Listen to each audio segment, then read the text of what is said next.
ସାଙ୍ଗମାନେ ଆପଣ 2026ରେ ଓଡ଼ିଶା ଭିତରେ କିଛି ଏମିତି ସ୍ଥାନ ବୁଲିବାକୁ ଚାହୁଁଛନ୍ତି କି ଯେଉଁଠାରେ ପ୍ରକୃତି ଶାନ୍ତି ଓ ସୁନ୍ଦର ଦୃଶ୍ୟ ଏକାସାଥରେ ମିଳିବ।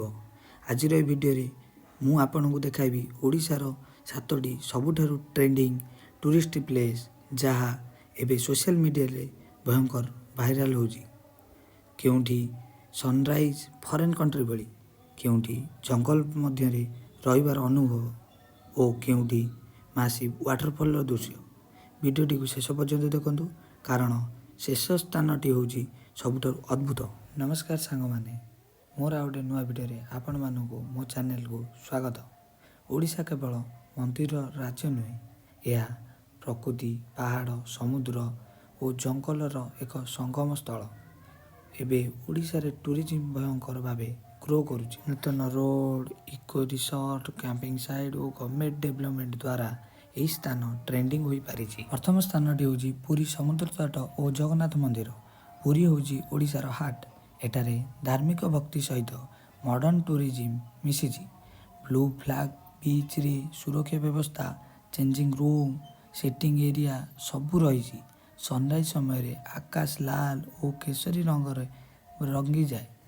ସନ୍ଧ୍ୟାରେ beach side market, street food ଓ ଲାଇଟିଂ ଦୃଶ୍ୟ ଅତ୍ୟନ୍ତ ଆକର୍ଷଣୀୟ।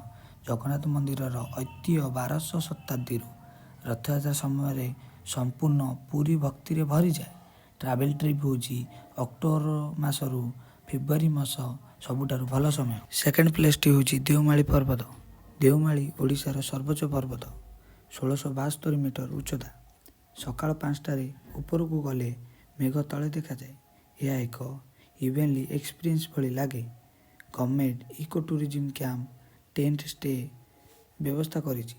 ରୋଡ଼ କଣ୍ଡିସନ୍ ଏବେ ପୂର୍ବଠାରୁ ଭଲ ହୋଇଛି। ଫଟୋଗ୍ରାଫି, ଭିଡ଼ିଓଗ୍ରାଫି, ଟ୍ରେକିଂ ଓ ଡ୍ରୋନ୍ ସଟ୍ ପାଇଁ ଏହା ଓଡ଼ିଶାର ମୋଷ୍ଟ ଟ୍ରେଣ୍ଡିଂ ହିଲ୍ ଷ୍ଟେସନ୍ ହୋଇଛି।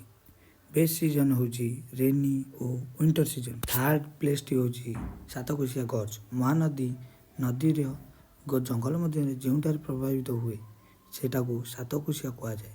ଏଠାରେ ଘେରିଆଲ, ଡିଅର୍ ଓ ବିଭିନ୍ନ ପକ୍ଷୀ ଦେଖିବାକୁ ମିଳେ। ଇକୋ କୋଟେଜ୍ ଓ ରିଭର ସାଇଡ୍ କ୍ୟାମ୍ପ ରହିଛି। ନାଇଟ୍ ଷ୍ଟେ କଲେ ଜଙ୍ଗଲ ସାଉଣ୍ଡ ଅନୁଭବ କରିପାରିବେ। ଏଠାରେ ବୋଟିଂ ଓ କାୟାକିଂ ମଧ୍ୟ ଅନୁମତି ସହିତ କରିପାରିବେ। ଚତୁର୍ଥ ପ୍ଲେସ୍ଟି ହେଉଛି ଚିଲିକାର ଝିଲା। ଚିଲିକା ଏସିଆର ସବୁଠାରୁ ବଡ଼ ହ୍ରଦ। ଏଠାରେ ଡଲଫିନ୍ ମୁଖ୍ୟ ଆକର୍ଷଣ।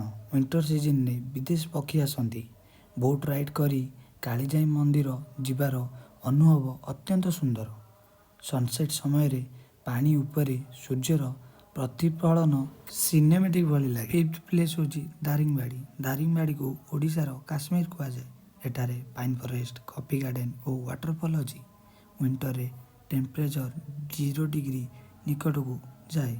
ଘନ କୁହୁଡ଼ି ଓ ଥଣ୍ଡା ପାଣିପାଗ ଏଠାର ବିୟୁଟି ବଢ଼ାଏ। କପୁଲ ଓ ଫ୍ୟାମିଲି ଟ୍ରିପ୍ ପାଇଁ ଏହା ଏବେ ଭୟଙ୍କର ଟ୍ରେଣ୍ଡିଂ ହେଉଛି। ସିକ୍ସ ପ୍ଲେସ୍ ଡୁଡୁମା ଝରଣା। ଡୁଡୁମା ଝରଣା ମାଛକୁଣ୍ଡ ରିଭର ଉପରେ ଅବସ୍ଥିତ। ପ୍ରାୟ 175 ମିଟର ଉଚ୍ଚତାରୁ ପାଣି ପଡ଼େ। ରେନି ସିଜନରେ ଏହାର ପାଣି ପ୍ରବାହ ଅତ୍ୟନ୍ତ ଶକ୍ତିଶାଳୀ ଓ ସୁନ୍ଦର। ପାହାଡ଼ ଓ ଜଙ୍ଗଲ ମିଶି ଏକ ବ୍ରେଥ୍ ଟେକିଂ ଭ୍ୟୁ ସୃଷ୍ଟି କରେ। ଫଟୋଗ୍ରାଫି ଓ ଆଡଭେଞ୍ଚର ଲଭରମାନଙ୍କ ପାଇଁ ଏହା ବେଷ୍ଟ ଲୋକେସନ୍। ତେଣୁ ସାଙ୍ଗମାନେ, ଏହି 7ଟି ସ୍ଥାନ ମଧ୍ୟରୁ ଆପଣଙ୍କୁ କେଉଁ ସ୍ଥାନଟିକୁ ଯିବାକୁ ପ୍ରଥମେ ଚାହୁଁଛନ୍ତି କମେଣ୍ଟରେ ଲେଖନ୍ତୁ। ଭିଡ଼ିଓଟି ଭଲ ଲାଗିଥିଲେ ଲାଇକ୍ କରନ୍ତୁ, ଚ୍ୟାନେଲକୁ ସବସ୍କ୍ରାଇବ୍ କରନ୍ତୁ ଓ ଏହି ଭିଡ଼ିଓ ଆପଣମାନଙ୍କ ସାଙ୍ଗ ସହିତ ସେୟାର କରନ୍ତୁ। ଆମେ ଆଉ ନୂଆ video Odisha trending travel video ନେଇ ଆସୁଛୁ। ଧନ୍ୟବାଦ। ରହିଲି, ଜୟ ଜଗନ୍ନାଥ।